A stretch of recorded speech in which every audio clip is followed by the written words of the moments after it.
Bonjour tout le monde, j'espère que vous allez bien. Donc pour cette vidéo, on va essayer de faire la mise en route avec les bases de données et avec le langage TSQL ou bien le Transact SQL dans, dans SQL Server 2008, 2012 et 2014 ou n'importe quelle version de SQL Server. C'est le même principe. Et comme on a expliqué précédemment que juste il y a une différence concernant la robustus des systèmes, etc. Alors, comme d'habitude, j'utilise un fichier texte pour citer les étapes à suivre pour réaliser le TP ou bien sûr cette vidéo. Alors, qu'est-ce qu'une base de données? Une base de données, c'est un ensemble organisé d'informations avec un objectif commun. Donc, on appelle une base de données, c'est un ensemble structuré, organisé, permettant de stocker de grande qualité d'informations afin de faciliter l'exploitation. Okay, c'est ça c'est une définition en général et euh, on a fait l'introduction dans d'autres vidéos. Mais maintenant, on va euh, aller vers la conception de la base de données et la mise en route en général. Et la mise en route en général.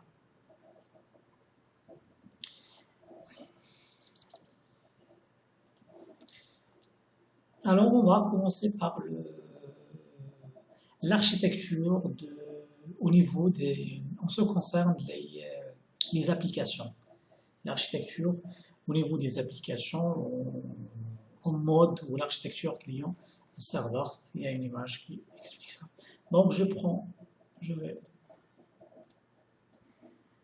utiliser ça pour que je puisse écrire. Alors, on a pour les applications en général, donc soit on a une architecture à deux niveaux ou bien une architecture à multi-niveau. Ça veut dire, on a l'application. C'est pour vous mettre dans l'architecture avant qu'on commence à paramétrer la base de données, etc. Donc on a un poste client, ok, dans lequel par exemple on peut installer une application VB qui va gérer le MIDI, le code MIDI et le code d'affichage. Ok. Et les données, ils sont stockées sur le serveur et à chaque fois qu'on a besoin de données, on va les récupérer à partir du serveur. Okay. Et comme ça, avec ce modèle-là, avec une architecture à deux niveaux, donc on n'a que le client et le serveur. Okay.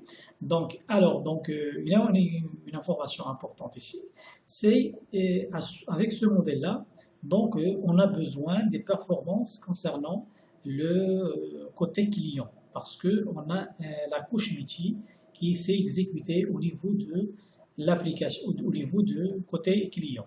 Et le serveur, c'est juste pour stocker les données. On a d'autres architectures, qu'on peut par exemple, on a un serveur à multi-niveau, ça c'est le serveur de base de données, les données sont là.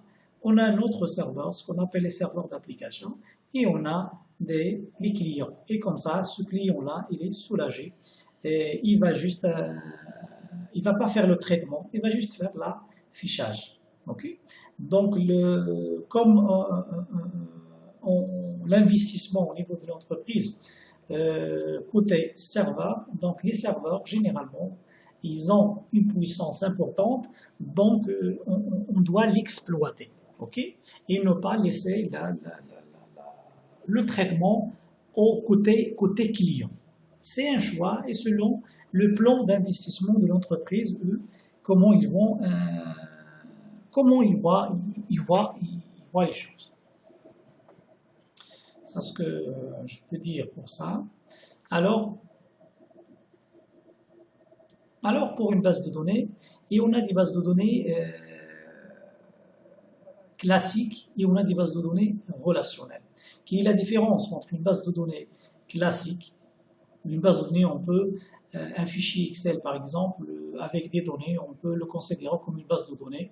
Et à chaque fois que j'ai besoin d'informations, je peux aller les chercher sur ce fichier-là. Je vous donne un exemple. Alors, ok, par exemple, j'ai le CN, nom, prénom, filière, niveau, les absences, etc. Je peux le considérer comme une base de données, mais c'est une base de données simple.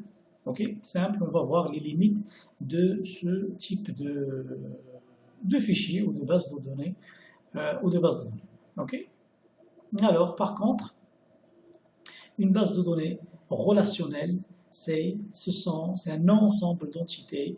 Il y a un cours théorique concernant la conception, la création, mais pour le SGBD, généralement, on ne détaille pas trop la partie théorique. Il y a un autre cours qui détaille mais à chaque fois qu'on a besoin des aspects ou des concepts théoriques, on va l'appeler, on va discuter, comme par exemple les clés primaires, les contraintes, etc. C'est pas ok, donc on peut comme vous le voyez, que c'est une base de données, organisée. Par exemple, on dit qu'on a les étudiants, on a les niveaux, on a les filières, on a la matière, on a les absences, par exemple, et chaque entité il est liée avec d'autres entités. Alors, moi, je reviens vers ce modèle-là pour le critiquer. Alors, si vous voyez ici, on a les codes des étudiants, par exemple, les CN, on a les matriculations, le nom, le prénom et la filière, etc. Si vous voyez, si vous observez au niveau de ce fichier-là, que, par exemple, le mot management il se répète tant d'étudiants qui dans cette école, dans cette filière. Ok. Et alors, pour citer une information très importante, donc au niveau du stockage, au niveau de la base de données, au niveau du fichier, on va stocker management. Donc, comme vous voyez, combien de caractères on a.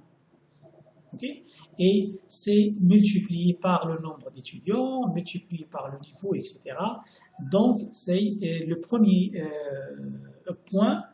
Il y a un gaspillage de stockage de données. Okay. Donc, si j'enregistre ce fichier-là, il va prendre des espaces au niveau des disques durs pour chaque mot que j'ajoute. Alors, ça c'est le premier point. Le deuxième point, donc moi, pour interroger ou pour récupérer des informations concernant, par exemple, l'étudiant dans le CN, la CN1 ou CN2, c'est pas facile à récupérer, à interroger cette base de données d'une façon fluide et simple. Donc c'est compliqué à exploiter. Donc on a deux points. Le premier, c'est le gaspillage de stockage, par exemple, comme vous le savez, au niveau de la base de données. Les bases de données, ce sont des fichiers, comme on a expliqué précédemment. Donc on va noter management, etc. Donc pourquoi pas ne pas organiser toutes ces informations sous forme de ce modèle-là, et on va par exemple prendre l'entité étudiant, l'ID de l'étudiant, c'est le CSCN par exemple, on a les niveaux, on a les matières, on a les absences et on a les filières. Et à chaque fois que j'ai besoin, par exemple, je fais une liaison entre les tables. Okay. Et à chaque fois que j'ai besoin par exemple, d'un niveau, je peux l'appeler avec son ID. Ok, je vais expliquer ça. Alors, donc on a la base de données. Et on a par exemple ici, ID. On prend par exemple étudiant. Non, prénom. Ok, l'ID par exemple 1. Alors on suppose que l'étudiant 1 a fait une absence. Il s'est absenté, par exemple, dans la table absence. Alors moi, je ne vais pas réécrire son nom et son prénom. Je vais dire que ça c'est ID par exemple, ID absence, ID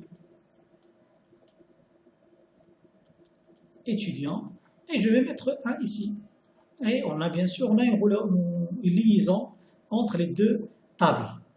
Et comme ça, dans cette table, je ne vais pas enregistrer toutes les informations. Ou bien, par exemple, si on a la table niveau.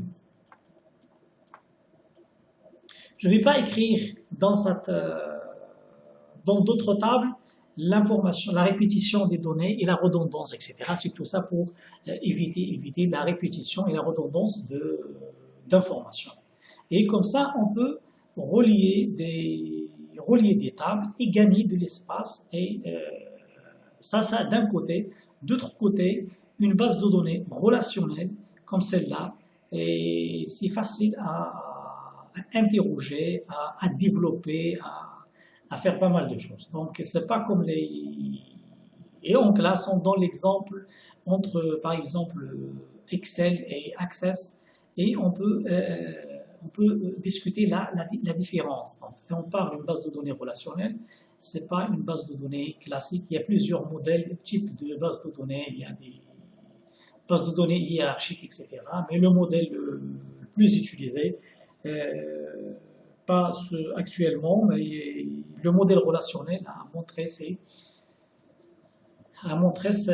sa robustesse et sa... Alors, ok, je pense que je vais revenir vers ce schéma-là. Donc, ça, c'est une petite base de données avec Access pour vous montrer que l'organisation des données, par exemple, je peux aller à la table étudiant, je vais trouver que les étudiants, les absences, je ne vais pas trouver le taux, je vais trouver que l'ID d'absence, CN, etc., la date, etc., je ne vais pas regrouper. Et bien sûr, information très importante, si je veux par exemple récupérer, montrer l'affichage au niveau d'une application, je peux faire la liaison entre les tables et je peux récupérer les informations. Donc ça, c'est d'une façon générale, mais bien sûr, donc au fur et à mesure, en avançant dans ce cours, on va savoir comment interroger, comment afficher, comment créer le tout, mais pour cette vidéo, c'est global. Alors, je vais revenir vers mon fichier. Alors, les objets de base de données, qu'est-ce qu'on peut stocker sur une base de données? Donc, sur une base de données, on peut stocker les tables, les vues, les index, les déclencheurs, les procédures, les contraintes, les règles. Il y a pas mal d'objets de base de données. On va étudier tout ça en détail, mais c'est une introduction.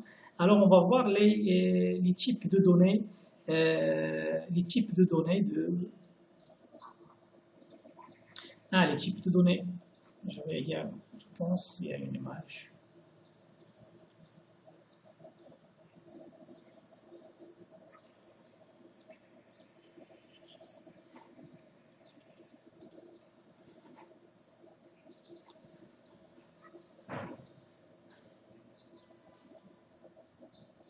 Alors pour les types de données, donc une base de données, on va stocker dans une table, on va stocker des données dans des colonnes. Et dans chaque colonne, on doit préciser son type. Par exemple, si on a une valeur numérique, on doit préciser son type, comme ce que vous faites en programmation, c'est comme on déclare des variables pour qu'ils reçoivent des données selon le type de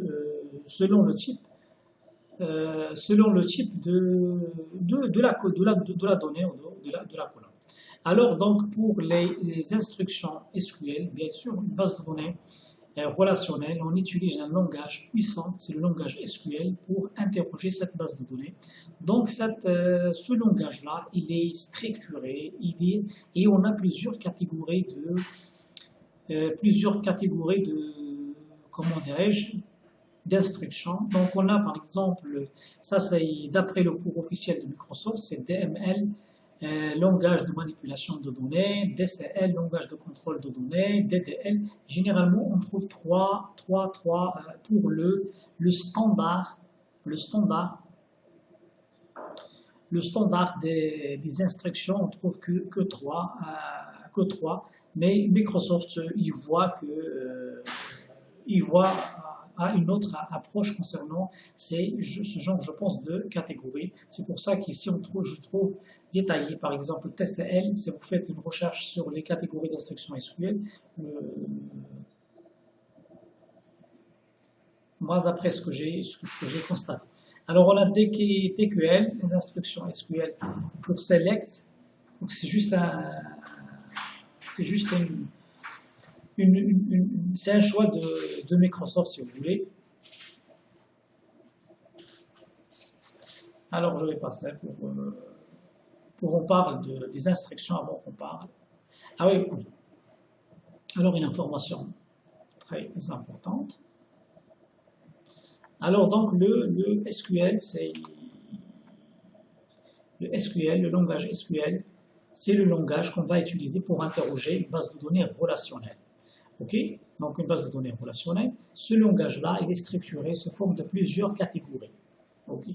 Ça, d'une part, on va voir l'historique de ce langage. Alors, le langage, il est normalisé ou défini par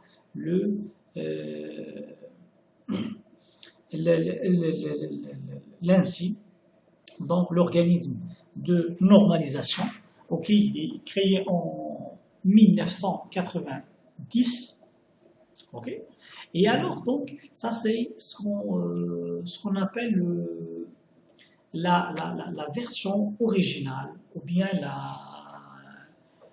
comme on a dit qu'on a plusieurs SGBD, donc toutes les instructions de la norme de SQL on peut l'exécuter sur n'importe quel SGBD.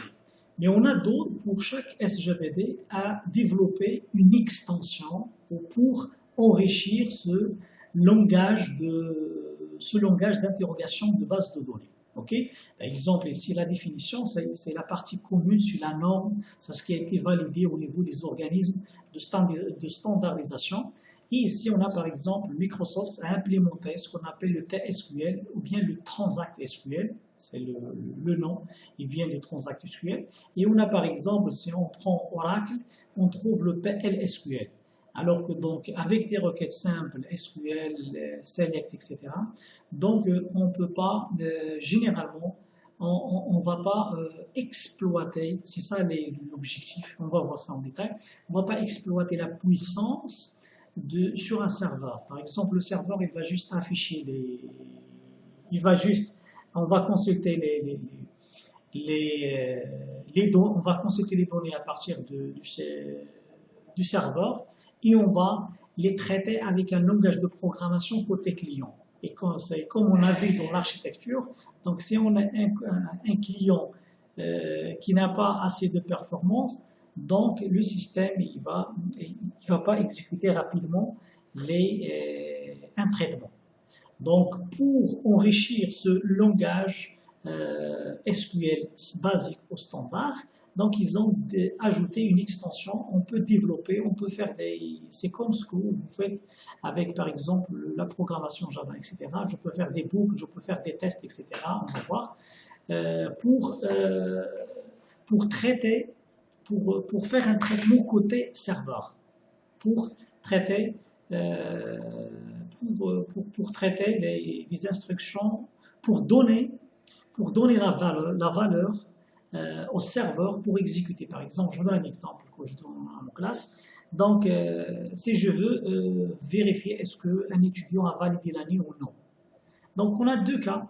Donc, on peut récupérer les notes, les données, toutes les notes de l'étudiant à partir du serveur et on va programmer avec Java, par exemple, ou avec .NET pour faire des calculs côté client.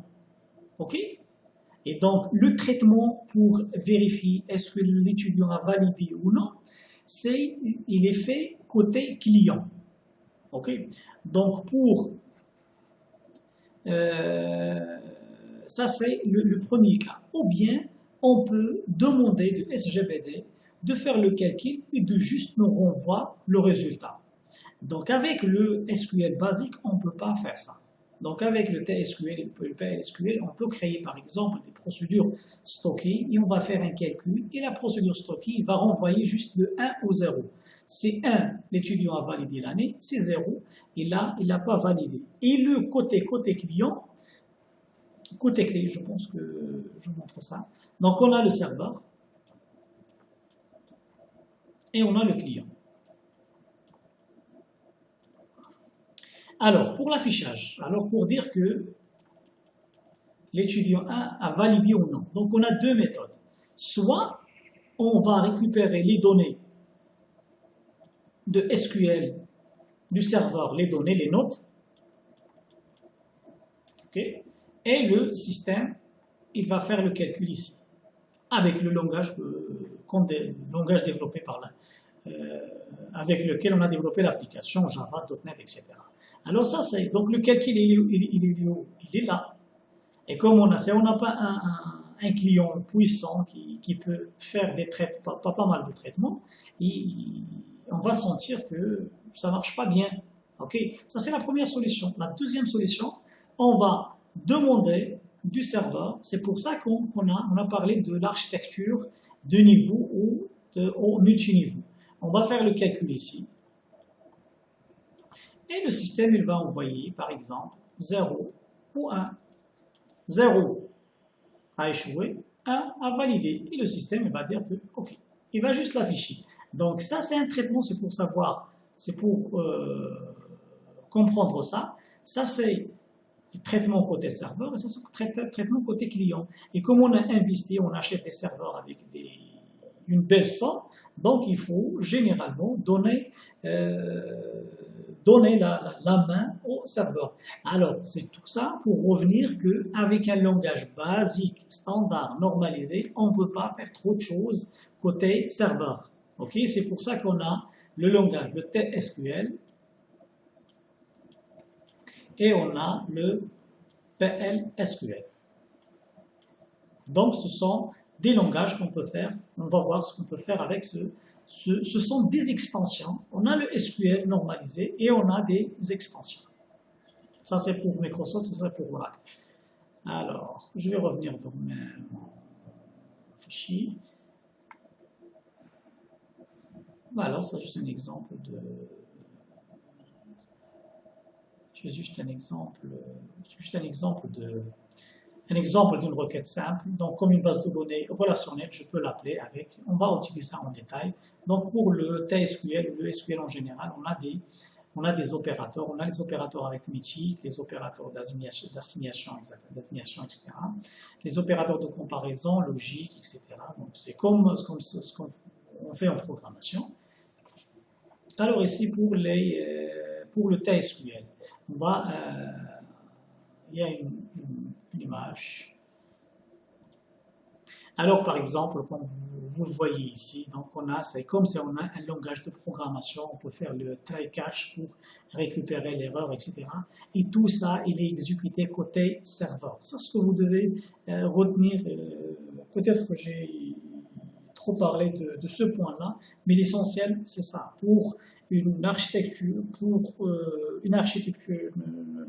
proposer une architecture pour une application, donc on doit prendre tout ça en considération. Donc le traitement, est-ce que soit fait côté client ou côté serveur. Et donc pour exploiter la puissance des serveurs, donc on a besoin d'un langage qui peut, alors d'autres choses, ça c'est des instructions avec le TSQL, donc on peut faire les if, les else, etc. Donc le goto par exemple, donc c'est comme on utilise un langage de programmation. Et tout ça, il sera traité au niveau côté serveur, et le serveur, il va envoyer au client le résultat, valider, non, etc., pour soulager les clients en général, les post-clients et les applications. Alors, c'est ça. Alors, la gestion des exceptions, on a vu ça. Alors, on va taper des instructions ou des requêtes SQL.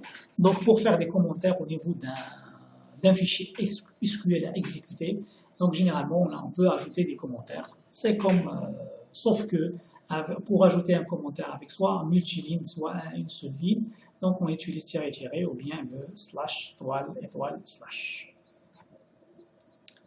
Alors, je pense à ce que je veux partager avec vous en ce qui concerne la partie théorique. J'espère que...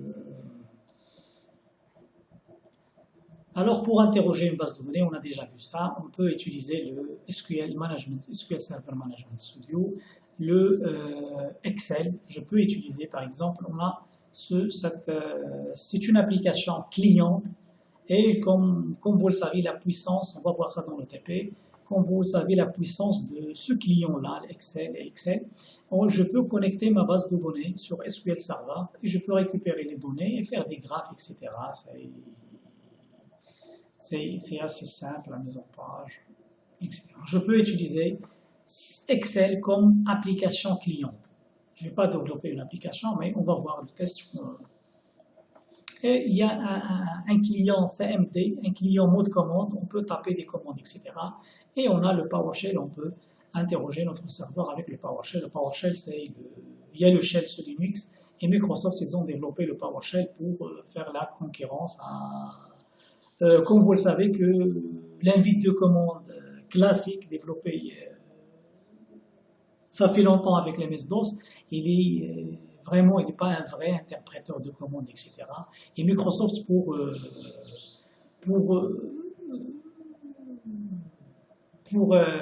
comment dirais-je, pour gagner son image à ce niveau-là, ils ont développé ce qu'on appelle le PowerShell, et c'est un langage, il est quand même développé, pas comme le CMD. Alors, donc, on va passer au TP. Donc, démarrer SQL. Alors, comme moi, je vais utiliser l'architecture dans mon lab, j'ai déjà ouvert.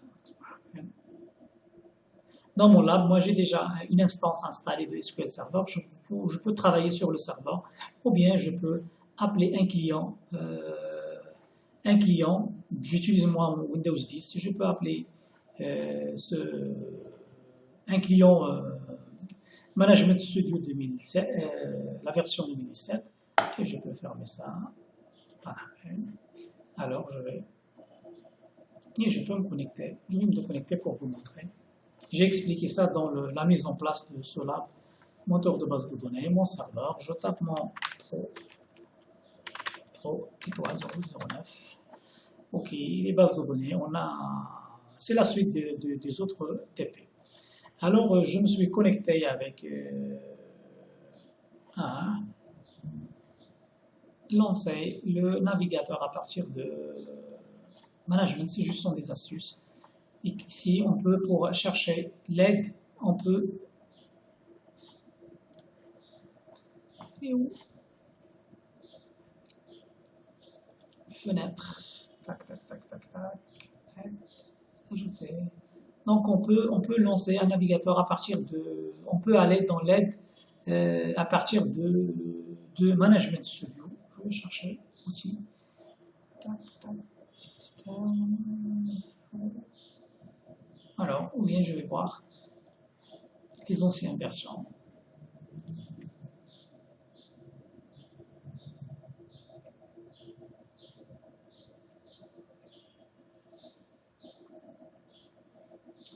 Outils externes, personnalisés, projet, fenêtre.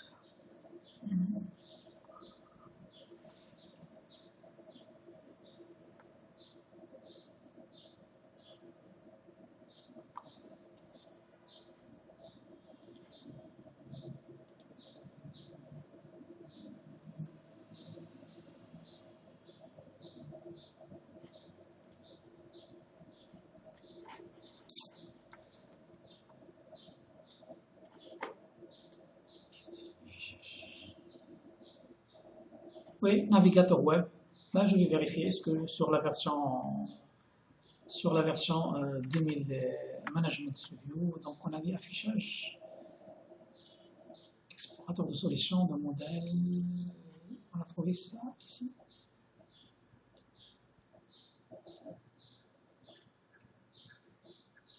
Alors peut-être qu'ils ont supprimé ça des versions récentes. Mais sur les anciennes versions, on peut aller, c'est affichage. Ouais. Ça, c'est affichage.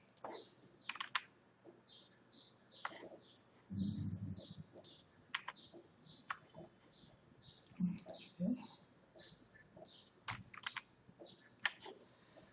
Affichage. Donc, dans les versions recherche, autre fenêtre, oui, le navigateur web, je peux l'appeler et c'est pour vous montrer que le Management Studio, c'est un environnement intégré, que je peux créer des projets, etc. Et je peux chercher, même sur Internet, je peux lancer cette fenêtre et je suis en train de développer ma base de données et je suis sur le site de Microsoft et je peux faire, par exemple, la dernière version de SQL Server, c'est la version 2019. Donc, je peux voir les instructions, etc. Alors, je lance cette fenêtre. Alors, c'est une question. Masquer automatique les volets d'objets. Ah oui, c'est très bien. Donc, on va parler de l'interface. Donc, comme ça, je peux jouer sur mon interface, les propriétés. Je peux masquer ça. Ah ouais. Moi, je donne ça pour mes étudiants, fermer la fenêtre détail de l'explorateur d'objets. Alors, l'explorateur d'objets, c'est ça.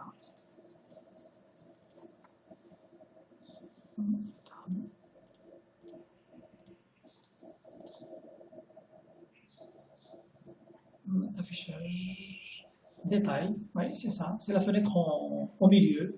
Ah, je peux la fermer. Donc, c'est juste pour vous montrer que c'est un environnement euh, très intuitif. Vous pouvez organiser votre environnement de travail comme vous voulez, etc. Il est très ergonomique avec les versions récentes de Management Studio.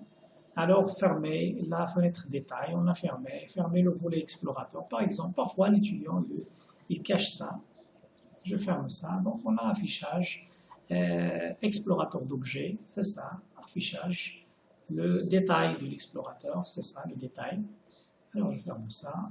OK, je peux épingler ça.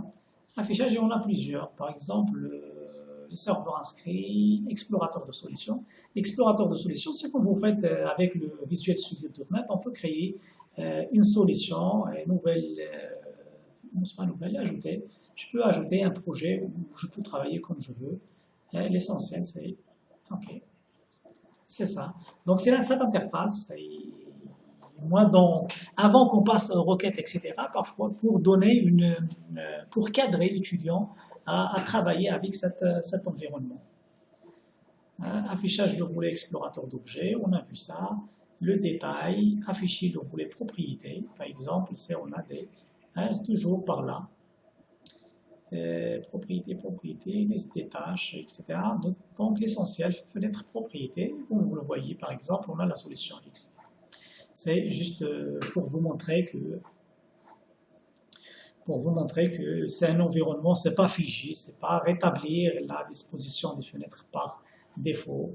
Donc je pense qu'il y a des actualisés résultats. Donc on trouve dans les réglages, il y a le rétablir, oui, la disposition de fenêtre, ok, hein, pas grave. Donc généralement, c'est juste pour voir, ici on a les informations concernant les fenêtres, etc. C'est juste pour vous donner une idée concernant comment gérer, comment travailler avec cet environnement. Donc on peut restituer le comportement par défaut via explorateur de modèle, autre barre d'outils, je peux ajouter d'autres barres d'outils. C'est pas... Mais je peux aller vers le plein écran, etc. Vous pouvez chercher, c'est juste une initiation, mais vous pouvez creuser pour vraiment exploiter cet environnement pleinement. Alors afficher les tables de la base. Oups. Okay. On a l'explorateur, on a cette base de données. Alors, donc comme c'est une base de données, on a ici là sous forme de table, de dossier.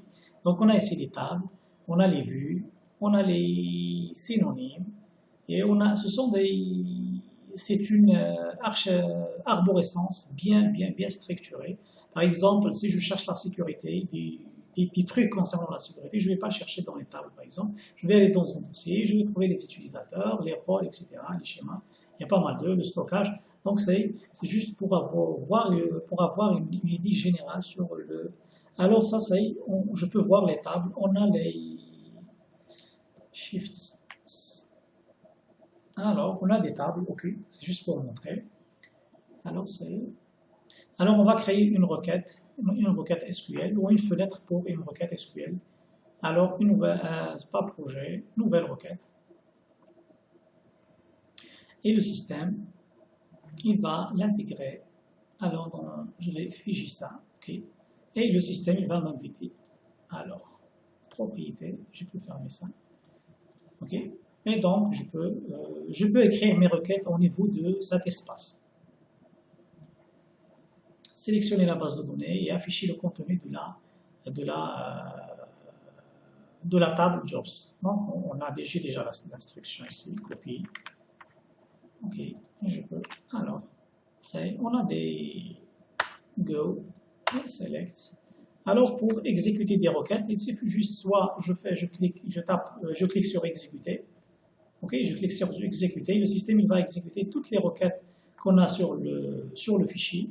Et si je veux exécuter une requête bien définie, je peux sélectionner la requête et l'exécuter comme ça. Donc, il est commande réussie. Et je peux exécuter la deuxième. Le système il va récupérer les. Go, c'est juste pour structurer le code. Mais je peux ne pas. Alors, ici, on a le message.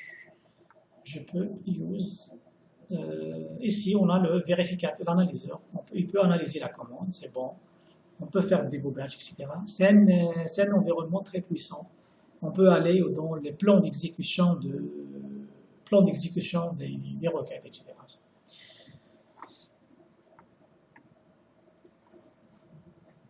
Alors, exécuter l'ensemble de la requête. L'ensemble de la requête, on peut appeler ça exécuter.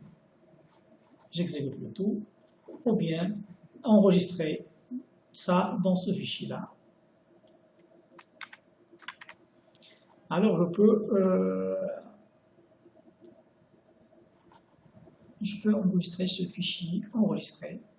Donc, je peux éditer mes requêtes et je peux l'enregistrer là où je veux. Par exemple, list job. OK. C'est un fichier que je peux partager avec d'autres utilisateurs. Donc, les requêtes ne sont pas.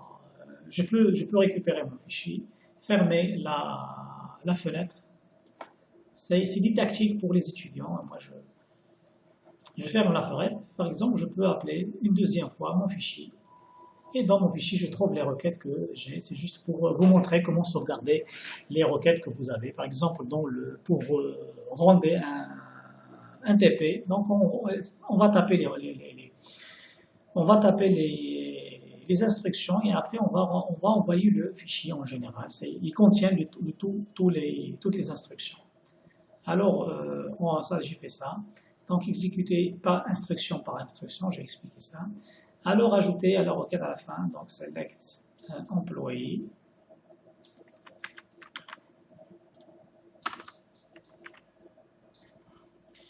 Alors, on va voir, je peux exécuter.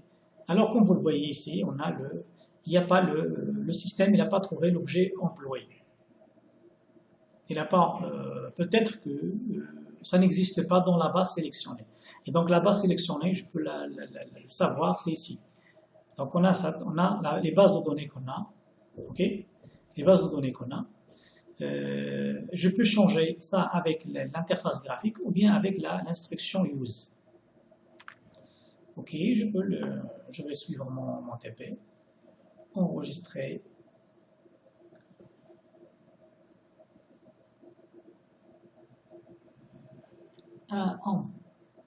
Peut-être que c'est juste une erreur au niveau de l'exécution. Ça veut dire que c'est pour montrer que je peux modifier mon fichier SQL comme je veux. Alors, employé.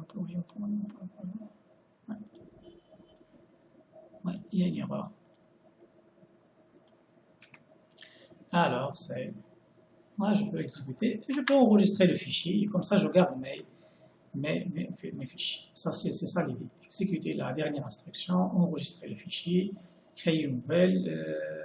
Alors, ouvrir le concepteur de requête en utilisant le menu requête et cliquer pour. Donc, alors que c'est juste c'est une introduction. Après, on va étudier tout ça en détail. Requête, et je peux lancer le concepteur. Il y a un concepteur. Oui. Et dans ce concepteur, par exemple, je peux appeler une table, ajouter une table, et je peux sélectionner. Alors, je peux sélectionner les champs que je veux, et je peux exécuter. Donc, comme vous le voyez, que le système a généré à générer une requête. Donc on peut générer une requête via l'interface graphique, requête. Okay. Quand j'essaie de partager ce qu'on fait généralement, on pratique avec l'étudiant d'une façon détaillée. Alors je peux choisir par exemple le job ou bien les pubs, ajouter, et je peux choisir, je veux afficher ça et ça. Je peux faire la conception d'une requête avec l'assistant, avec les... Ok, et l'assistant va l'intégrer ici au niveau de mon fichier, et moi je peux sauvegarder ce qu'il a généré de l'assistant. Alors on a, ça y est, vous devez savoir qu'on a un concepteur de requête graphique, ajouter deux tables. Ah oui, par exemple, on peut utiliser ça, c'est important. Requête, tac, tac, tac, concepteur. Alors je peux ajouter job et employé, ok. Et comme le système il détecte qu'il y a des relations, je peux afficher le nom, prénom, le nom, le prénom et alors le job.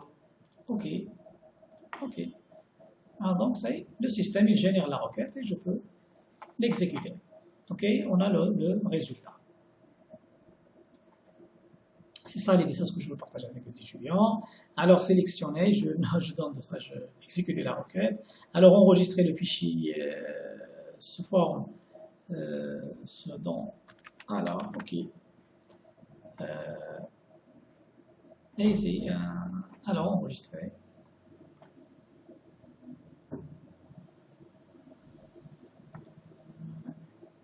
Ah, je peux enregistrer, copier, créer un deuxième fichier. Ok, enregistrer. Et je peux. Ah, c'est bon. Ok, CTRL S. Alors, générer le code SQL pour recréer la table jobs en cas de suppression. Ah oui. C'est des techniques, par exemple. Donc, pour voir la puissance de cet environnement, je peux cliquer sur une table. Alors, ici, générer un script, c'est pour créer tout vers un fichier, ou bien vers presse papier, ou bien vers une nouvelle fenêtre de l'éditeur. Et le système, il va vous donner la définition. Si je perds cette table, je peux exécuter cette instruction, ce fichier-là, pour la récupérer. Donc, c'est pas moi qui a développé, qui a fait la conception de cette table, mais je peux utiliser cette technique pour récupérer le code de sa définition, le code avec lequel a été créé. Okay, et je peux le sauvegarder, je peux l'utiliser après.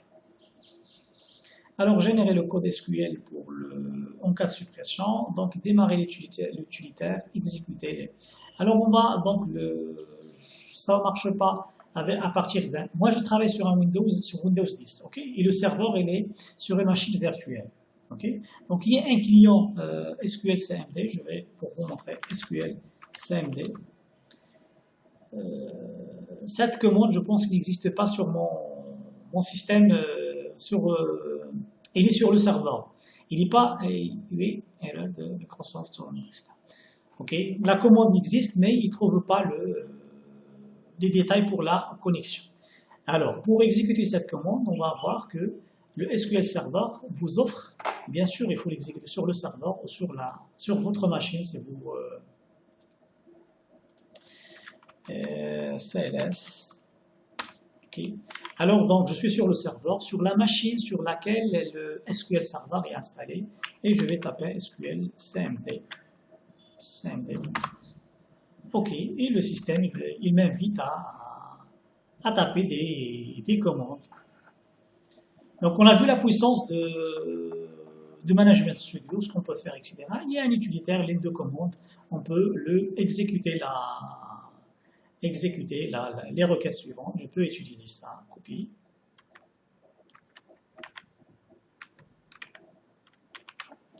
Alors, ok, et je peux coller. Ok, et je peux Alors le contexte a été changé, c'est exécuté et je vais exécuter. Et comme vous le voyez, je peux taper des commandes avec, je peux interroger par exemple use, je peux interroger use master go. Go il est très important ici, c'est pour exécuter la requête. Et donc, comme vous voyez, que je peux communiquer avec mon serveur via l'invite de commande, ou bien via le PowerShell en général. C'est ce que je veux partager avec vous. Et après, on va aller. On a ces informations, on a ce détail-là. On est dans un contexte de gestion de base de données. Et après, qu'est-ce qui reste? Il reste que les requêtes, etc. C'est pas difficile. Mais cet environnement, comment ça marche et comment la liaison entre ces composants-là qui est très important, je trouve. Alors, lancez la fenêtre CMD et tapez la commande.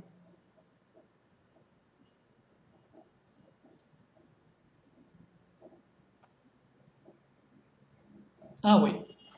Alors, je montre ça. Si on a par exemple, je vais prendre la commande, save i-i. On suppose qu'on a exist. OK. On suppose qu'on a, je vais créer un fichier ici, je pense que j'ai déjà créé. On suppose qu'on a ce fichier-là. Je vais l'enregistrer, CTRL-S. Il est déjà enregistré. Mais où? Enregistrer sous pour sauvevoir, pour voir. Enregistrer sous. Ouais, enregistrer sous. Il est sur la partition C test. Ok, je peux appeler mon fichier et je vais exécuter le SQL CMD -i c2 points. Je précise le fichier test tabulation. Ok. Et comme vous le voyez, j'ai mon script, je peux l'exécuter via l'invite de commande. C'est ça l'idée. Alors, je vais revenir dans mon fichier. Oh, ouais. Alors, alors maintenant, je vais récupérer même le résultat avec le input -i. Si le fichier a exécuté et le résultat, il faut le mettre dans un fichier texte. Ok. Alors, ok. Réduire ça. Ok. Donc je vais -o. C'est juste pour voir que résultat ou bien liste résultat, pas grave. .txt. Ok, c'est généré. On va vérifier sur le disque dur. La partition C, actualisée.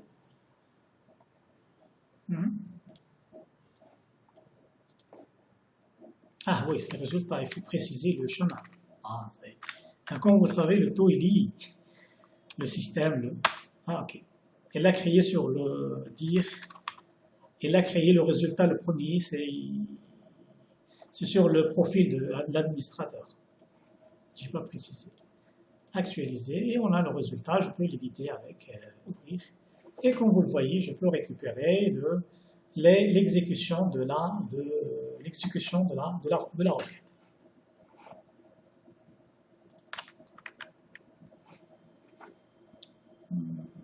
Alors, oui, c'est bon.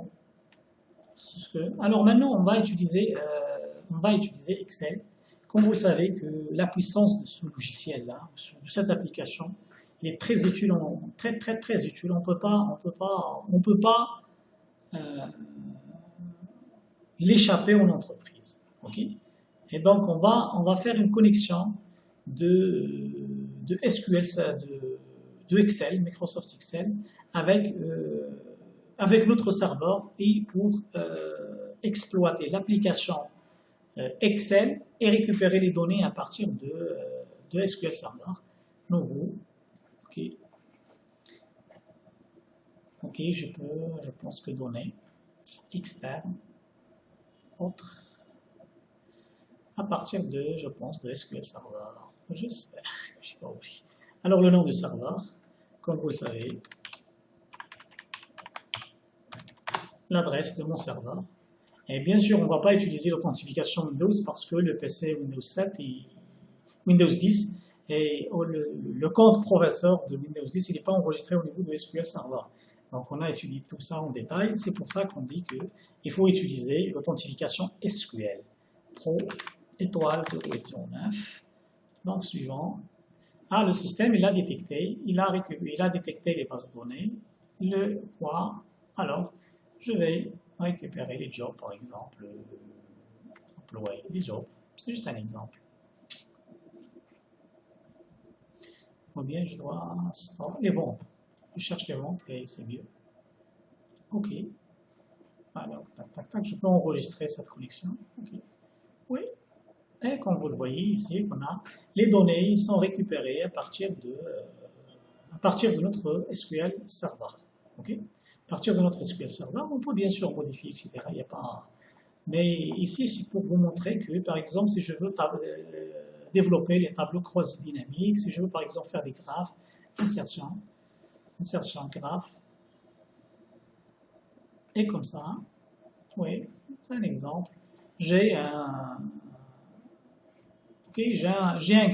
graphe qui est généré d'une façon automatique. Entre parenthèses, je dis qu'on ne va pas recruter des développeurs pour faire ce genre d'interface, on va exploiter Excel pour gérer, pour faire pas mal de choses, etc. C'est juste pour vous montrer des détails, des données qu'on peut connecter Excel avec notre serveur de base de données. Alors je reviens vers mon fichier. Donc on a fait créer une nouvelle connexion, ça va être jobs, etc. C'est pas grave. Insérer un graphe, c'est juste pour vous montrer qu'on peut accéder au panneau de configuration. Alors maintenant on va utiliser ce qu'on appelle les connexions ODBC. ODBC, c'est ici on veut utiliser une architecture multicouche. Donc on a le client, on a un serveur d'application et on a un serveur d'application. Je peux par exemple, pour des raisons de sécurité, etc., je peux moi configurer, je reviens vers mon tableau.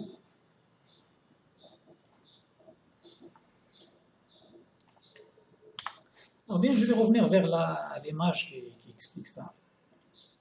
Oui, vous le voyez.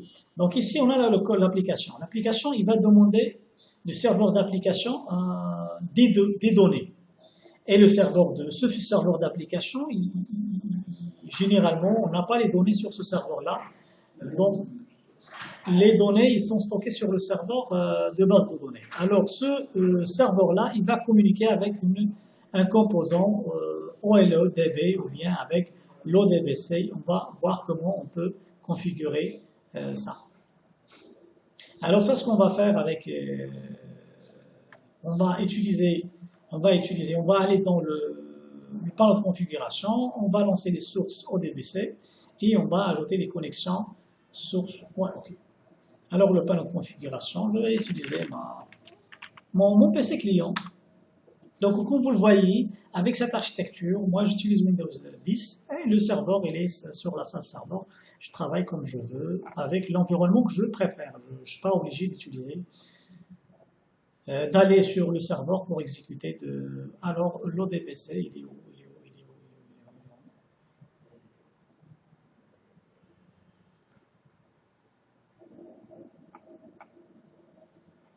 Je vais agrandir ça.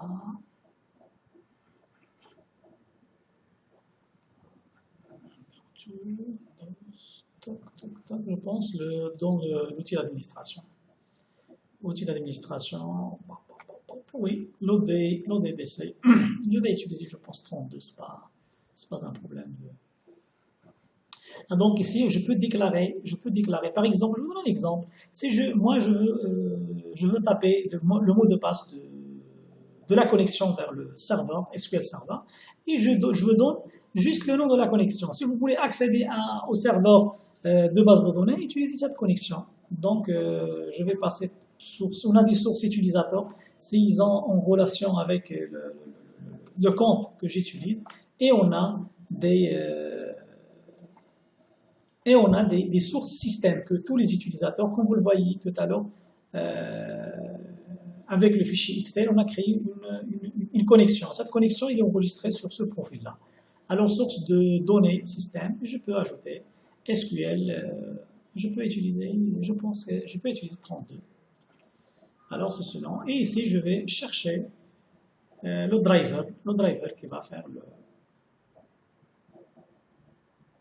Alors, je pense, je me rappelle très bien sur SQL Server. Ça fait longtemps que je n'ai pas fait tester ça. SQL Server. Alors, le serveur, 250. Description, c'est SQL1. C'est un serveur. C'est juste un nom. Description, X. Ou bien SQL serveur. Et je peux taper l'adresse si je pense. Alors, suivant. Alors, est-ce que vous voulez authentification ou avec en utilisant, oui, on va utiliser le SA. On ne peut pas se connecter avec ce PC. Si ce PC il est membre de domaine et il a une connexion, je peux utiliser je peux utiliser l'authentification Windows pour que vous voyez que le tout il est lié. Alors, suivant. Je pense, oui, je peux changer pour cette, charger la base par défaut pour, par exemple, public. Utiliser, il y a un ensemble de paramètres suivant, la langue, etc. OK, terminé. Tester la source, mais c'est avec section. OK, OK, très bien. OK, très bien. Alors maintenant, j'ai la connexion. Je vais voir comment je peux exploiter cette connexion pour récupérer les données avec le serveur. Donc, ajouter une connexion dans l'onglet. Connecter votre Microsoft Access. Comme vous le savez, avec l'Access, on peut développer rapidement des bases de données et des applications complètes.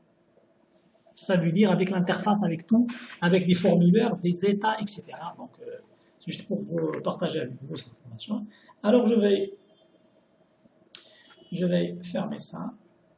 Je vais appeler mon Access. Okay. Alors, Access, je vais créer une base de données vide. Et je vais la lier avec la base de données SQL Server. Ce n'est pas la peine de... Je vais utiliser Access, pas pour créer des tables, etc., mais pour lier Access avec mon SQL Server. Alors, je pense outils externes. Outils, compact. Là, oh non, c'est l'outil externe. Alors, une nouvelle source, oui.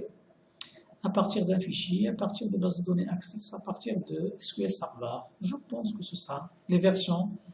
Alors, est-ce que vous voulez importer la base de données qu'on veut, les données au niveau de la base de données, ou bien on veut les lier? Donc, nous, on veut généralement lier là. OK. Alors, pour le système, il vous demande de donner la chaîne de connexion, comme les développeurs ils le savent, la chaîne de connexion. Donc, la chaîne de connexion, nous, il est stocké sur système. OK. Sur les sources de données machine au système. Je peux choisir ça, SQL1. Je pense qu'on a nommé, non, c'est SQL Server, je pense. SQL Server, ou bien je peux le créer à partir de cet assistant.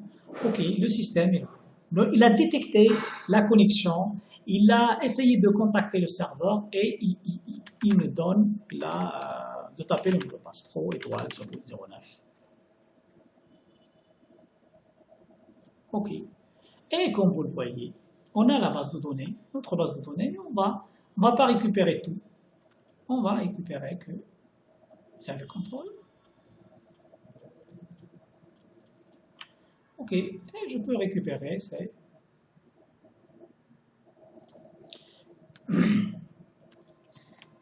franchement, on ne rentre pas dans le détail, je partage avec vous.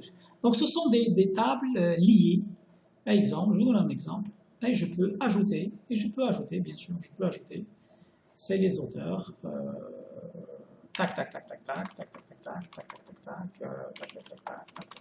J'espère qu'il n'y a pas de liaison.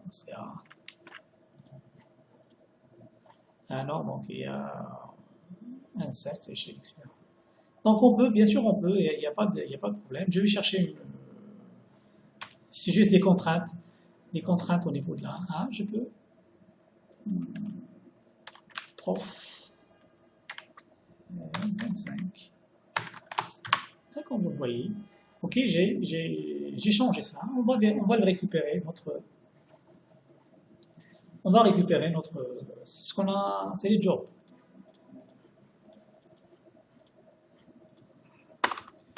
Alors, donc on va début select étoile from jobs. Je vais l'exécuter. Et comme vous le voyez, vous allez trouver professeur avec les informations que j'ai utilisées avec.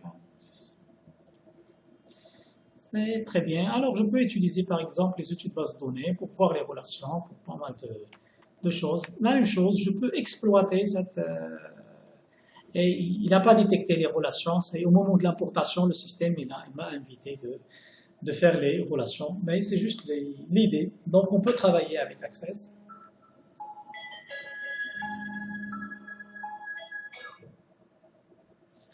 On peut travailler avec Access pour récupérer les données et tout.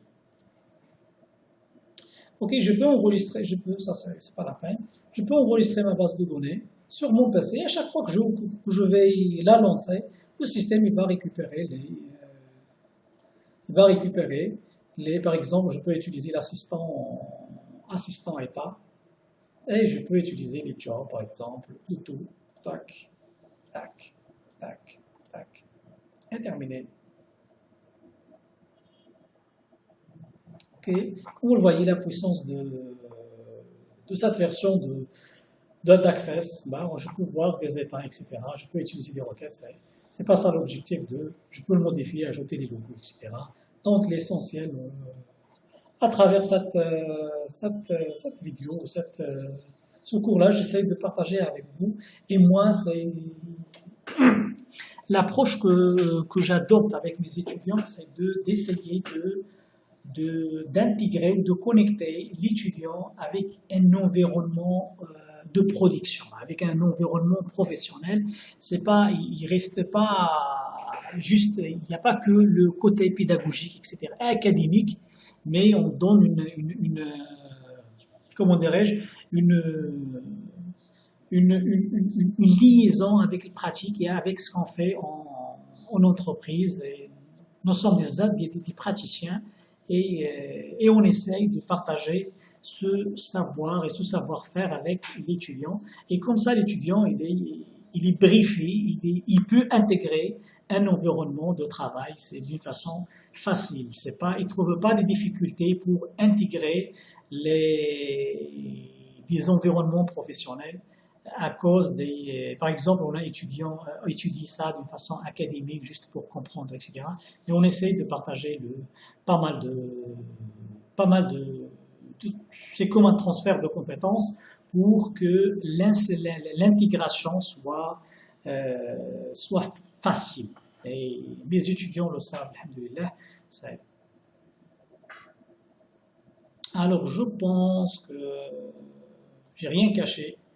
J'ai partagé tout ce que j'ai rien caché. Et ça, ce que je souhaite, je pense que c'est bon. Merci pour votre attention et bon courage. Et à la prochaine, Inch'Allah.